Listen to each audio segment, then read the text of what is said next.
Salut à tous, c'est Marie Dupont. Bienvenue sur ma chaîne dédiée à la propreté, l'élimination des taches, le nettoyage et l'ordre dans la maison. N'oubliez pas de vous abonner à ma chaîne.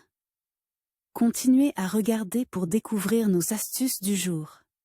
C'est Au moins parti. une fois, la plupart des gens doivent faire face à la procédure de déménagement. Bien que l'idée soit effrayante pour de nombreuses personnes et qu'il soit difficile de l'organiser, certaines recommandations peuvent rendre le processus de déménagement aussi simple que possible. Ces conseils sont utiles pour transporter des objets à l'échelle d'une ville, d'une région ou d'un pays. Au moins une fois, la plupart des gens doivent faire face à la procédure de déménagement. Bien que l'idée soit effrayante pour de nombreuses personnes et qu'il soit difficile de l'organiser, certaines recommandations peuvent rendre le processus de déménagement aussi simple que possible. Ces conseils sont utiles pour transporter des objets à l'échelle d'une ville, d'une région ou d'un pays. Préparation.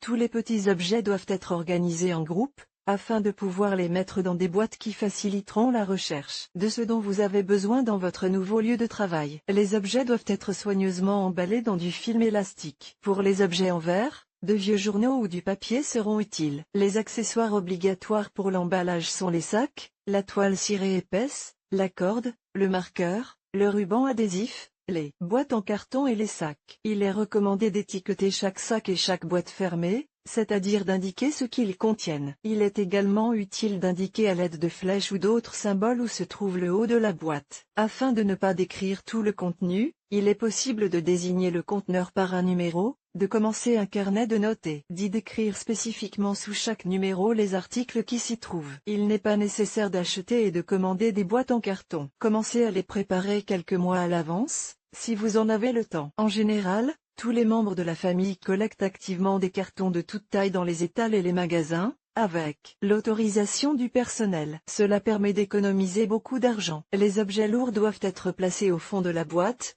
et les objets plus légers au-dessus. Il est pratique d'emballer les livres dans une toile cirée dense, vendue dans les magasins de construction, et de les enrouler avec une corde. Vous pouvez confier l'emballage et le transport des objets à des entreprises spécialisées. Il est plus facile de transporter les vêtements d'extérieur dans des sacs sous vide pour gagner de la place. Ces sacs sont désormais disponibles dans les quincailleries. Les meubles, en particulier les armoires, sont les plus difficiles à transporter. Il est souvent impossible de démonter un ensemble, tout au plus de retirer les portes, les miroirs et les étagères. Les autres éléments sont déroulés. Dans la mesure du possible, les meubles sont démontés autant que possible, les petites pièces sont mises dans un sac séparé et signé. Les plantes en pot sont placées uniquement dans des boîtes, afin qu'elles aient une meilleure chance de survivre et de ne pas casser les tiges et les racines. Il est plus facile de louer un camion et de tout déménager en une seule fois que de faire plusieurs fois le trajet d'un bout à l'autre de la ville avec sa propre voiture. En outre, vous aurez peut-être besoin de l'aide de déménageurs. Si vous envisagez un déménagement d'appartement à Moscou, vous pouvez contacter l'une des entreprises spécialisées. Vous pouvez par exemple vous adresser à la société Flat Moving. Là, des spécialistes vous aideront rapidement à déménager toutes vos affaires dans un nouveau logement.